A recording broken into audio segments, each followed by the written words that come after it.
You are looking at Julian's pronunciation guide, where we look at how to pronounce better some of the most mispronounced words in the world, like this other curious word. But how do you say what you're looking for today?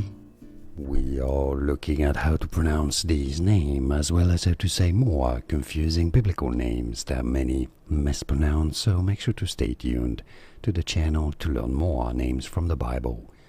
Asaph. Asaph is how you say it. It's easy once you know Asaph. And now you know more videos for you here to learn more correct pronunciations. Like this video if you found it useful. Thanks for your support. It helps me immensely. And thanks for watching.